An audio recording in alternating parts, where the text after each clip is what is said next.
ಮುದ್ದು ಸೊಸೆ ಇವತ್ತಿನ ಸಂಚಿಕೆಯಲ್ಲಿ ವಿದ್ಯಾಳ ಮೂಯಿ ಊಟದ ಬಗ್ಗೆ ಏನಾಗುತ್ತೆ ಅಂತ ನೋಡೋಣ. ಪೂರ್ತಿ ಎಪಿಸೋಡ್ ನೋಡಿ ನಿಮಗೆ ಭದ್ರ ಏನು ಮಾಡ್ದ ಅಂತ ಗೊತ್ತಾಗುತ್ತೆ. ಓಕೆ, ಏನಾಯಿತು ಅಂತ ಅಂದರೆ ಈ ಕಡೆ ವಿದ್ಯಾ MBBS ಓದಿಗೆ ಹಣ ಇರೋದಿಲ್ಲ. ಆದ್ದರಿಂದ ಅವಳು ಮೂಯಿ ಊಟ ಅಂತ ರೆಡಿ ಮಾಡಿರ್ತಾಳೆ ಟಾಪಿಕ್ನ.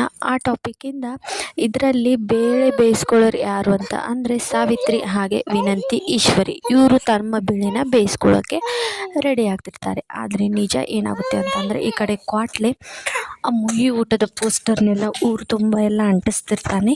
ಆಗ ಕೆಲವು ಜನ ನೋಡ್ತಾರೆ.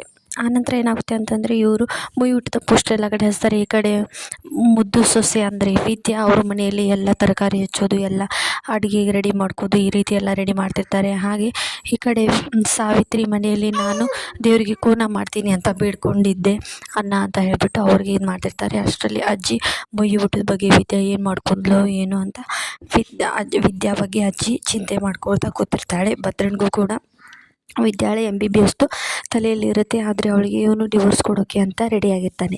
ಈ ಕಡೆ ಮೇಲಿನ ಮಾತಿಗೆ ಡಿವೋರ್ಸ್ ಕೊಡೋಕ್ಕೆ ರೆಡಿಯಾಗಿರ್ತಾನೆ. ಆದರೆ ಅವನಿಗೆ ಡಿವೋರ್ಸ್ ಕೊಡೋಕ್ಕೆ ಇಷ್ಟ ಇರೋದಿಲ್ಲ. ವಿದ್ಯಾ ಕೂಡ ಇದು ಡಿವೋರ್ಸ್ಗೆ ಸಹಿ ಕೂಡ ಮಾಡೋದಿಲ್ಲ. ಆನಂತರ ಈ ಕಡೆ ಈಶ್ವರಿ ಅವಳ ಡಿವೋರ್ಸನ್ನು ರೆಡಿ ಮಾಡಿಸೇ ಬಿಡ್ತೀನಿ ಅಂತ ರೆಡಿಯಾಗಿರ್ತಾಳೆ. ಹಾಗೆ ಅವಳು ಮಾಡೋ ಅಡುಗೆಯಲ್ಲಿ ಏನಾದರೂ ಮಾಡಿ ಕಲಬೆರಕೆ ಮಾಡಬೇಕು ಅಂತ ಈಶ್ವರಿ ಪ್ಲ್ಯಾನ್ ಮಾಡಿ ತನ್ನ ರೌಡಿಗಳಿಗೆ ತಿಳಿಸಿರ್ತಾಳೆ. ಇಷ್ಟ ಆಗುತ್ತೆ.